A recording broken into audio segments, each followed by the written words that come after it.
कि भारत के भगवान बुद्ध का दुनिया में उजियारा और जहाँ ज्ञान का दीप जलाया रहता क्यों अंधियारा। 32 डिग्रियां 9 भाषाओं का ज्ञान होते हुए भी उनको बड़ौदा के अंदर सम्मान नहीं दिया। इसलिए जब बाबा साहब को सम्मान नहीं दिया तो हमें क्या सम्मान देंगे। 1994 में शेरगढ़ी कांड हुआ था, तब मेरा पहला ऑडियो निकला था। तब मुझे जगह जगह से लोगों ने सम्मानित किया और मुझे उत्तेजित किया कि सुखबीर जी आप जो सीढ़ी का काम करें। हिंदू कोई धर्म नहीं है, ये तो अगर कोई इसका अर्थ पूछे तो कोई बताने को तैयार नहीं होगा। वो सनातन बताते हैं, ये सनातन भी बौद्ध धर्म का शब्द है। मंदिर वाली घंटी आपको भिखारी बनाएगी और स्कूल वाली घंटी आपको जज बनाएगी, कलेक्टर बनाएगी। बौद्ध धर्म भारत से पैदा हुआ, विदेशों में छा गया, लेकिन यहाँ कुछ नहीं। जो बाबा साहब ने कहा था कि हिंदू धर्म में मैं पैदा हुआ, ये मेरे बस की बात नहीं, लेकिन हिंदू रह के मरूंगा नहीं, उसी बात को अपनाते हुए हमने सन 90 में अपना बौद्ध धर्म अपनाया। जय भीम साथियों, अभी इस समय हम नगीना लोकसभा क्षेत्र में मौजूद हैं। आप सभी को पता है लोकसभा चुनाव आने वाले हैं।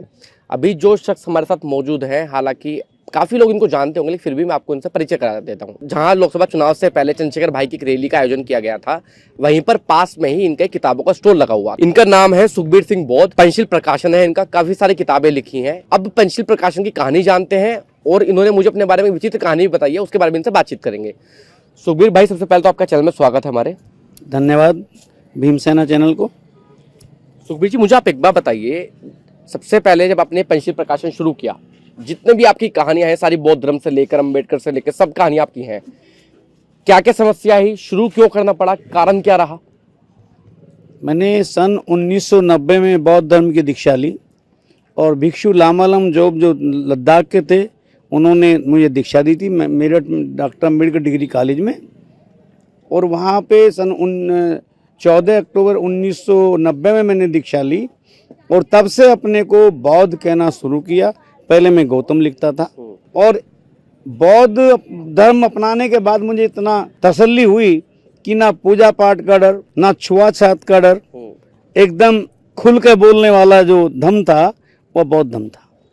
लेकिन मुझे आप एक बात बताइए, जब आपने बौद्ध धर्म की दीक्षा ली, क्यों ली, कारण क्या रहा? वो इसलिए ली, जब बाबा साहब ने 32 डिग्रियां 9 भाषाओं का ज्ञान होते हुए भी उनको बड़ौदा के अंदर सम्मान नहीं दिया और उन्होंने नौकरी छोड़ के चले आए, तो हमने सोचा जब जिस महापुरुष की बदौलत हम बोल रहे हैं, जिस महापुरुष की बदौलत हम खा रहे हैं, कमा रहे हैं, पढ़ रहे हैं, लिख रहे हैं, जब उसको इन्होंने नहीं माना तो हमारी तो औकात क्या। इसलिए जब बाबा साहब को सम्मान नहीं दिया तो हमें क्या सम्मान देंगे। इसलिए जो धर्म बाबा साहब ने 14 अक्टूबर 1956 को अपनाया और उसी धर्म को हमने 14 अक्टूबर 1990 में अपनाया। और अपनाने के बाद 50 ऑडियो निकाली हमने जो बौद्ध धर्म पे थी सगली, उससे प्रचार किया। फिर 100 सीडी बनाने के बाद प्रचार किया और इतना प्रचार किया लोग मुझे काफ़ी मानने लगे। मेरठ में 1994 में शेरगढ़ी कांड हुआ था, तब मेरा पहला ऑडियो निकला था। तब मुझे जगह जगह से लोगों ने सम्मानित किया और मुझे उत्तेजित किया कि सुखबीर जी आप जो सीढ़ी का काम करें। तो सुखबीर जी, मुझे आप एक बात बताइए, जब आपने बौद्ध धर्म अपनाया उससे पहले आप किस धर्म में थे? मैं उस समय कोई धर्म नहीं मानता था, लेकिन जब मेरे घर वाले हिंदू धर्म में मानते थे तो मैं भी उसको ही मानता था। लेकिन जो बाबा साहब ने कहा था कि हिंदू धर्म में मैं पैदा हुआ, ये मेरे बस की बात नहीं, लेकिन हिंदू रह के मरूंगा नहीं, उसी बात को अपनाते हुए हमने सन 90 में अपना बौद्ध धर्म अपनाया। हिंदू धर्म की अगर मैं बात करूं, आज जिस तरीके से पूरे देश में जय श्री राम का एक नारा चल रहा है, हिंदू धर्म से आप क्या समझते हैं? देखिए, हिंदू कोई धर्म नहीं है, ये तो अगर कोई इसका अर्थ पूछे तो कोई बताने को तैयार नहीं होगा। वो सनातन बताते हैं, ये सनातन भी बौद्ध धर्म का शब्द है। लेकिन जब आपने ये बौद्ध धर्म अपनाया, समस्या कुछ आई, कुछ लोगों ने विरोध भी किया? कुछ नहीं हुआ और इतने मुझे सम्मान मिले कि हमें 2008 में अशोका मिशन ने मुझे अवार्ड दिया कि ऑडियो का काम करने वाले सुखबीर सिंह बौद्ध आए और अपना अवार्ड पे रखे। उससे पहले आप क्या करते थे? उससे पहले मेरी घड़ियों की दुकान थी। 35 साल मैंने अपना रखा है, शॉप रखा है, बड़ा क्या बोलते हैं शोरूम रखा है घड़ियों का मैंने। आज भी शोरूम है वो? नहीं, आज खत्म कर दिया। उस समय जब मैं सीडी लाइन में घुस गया तभी खत्म कर दिया था। मतलब आपने इतने साल पहले घड़ियों का काम करा, फिर आपने किताबें बेचने का काम शुरू कर दिया? किताबें बेचने का किया, उसके बाद सीडी बनाने का काम किया। अभी 15 साल पहले मेरा सीडी का काम बहुत जोरों पे, आज भी मेरा यूट्यूब चैनल है पंचशील HD का। ये जो पंचशील प्रकाशन है, आपने बौद्ध धर्म अपनाया, ठीक है, अच्छी बात है। आपने सीडी क्यों रिलीज की, किताबें क्यों लिखी, आज ये काम क्यों कर रहे हैं, समाज में इससे क्या मैसेज जा रहा है? सीडी का मैंने इसलिए किया क्योंकि मुझे स्कूल टाइम से गाने का शौक था और लिखने का शौक था। तो मैंने अपने शेरगढ़ी कांड को लिखने के बाद मैंने फिर अपना एक गुरु बनाए, बुद्ध संघ प्रेमी जी, जो पूरे भारत में विख्यात दिल्ली से थे।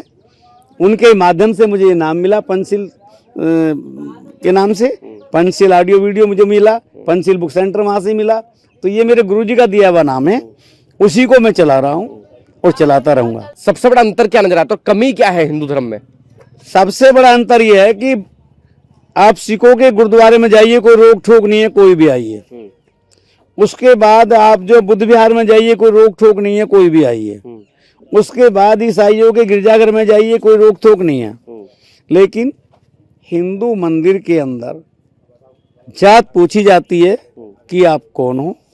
अगर आपने दलित या जाटो बता दिया तो आपसे बहुत बड़ी घृणा पैदा होगी। मुझे आप एक बार बताइए, मेरठ के कुछ जाने माने मंदिर भी हैं जी, ठीक है, आप उन मंदिर में गए, कभी आपसे जाति पूछी गई? मैं आज तक मंदिरों में ही नहीं गया पहले तो, क्योंकि एक बाबा साहब ने कहा था कि 2 घंटी बजती हैं सुबह टाइम, एक मंदिर की एक स्कूल की।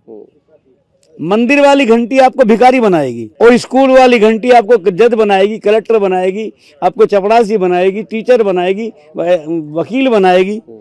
तो हमने उस घंटी को देखा जो स्कूल वाली, मंदिर वाली को देखा ही नहीं हमने।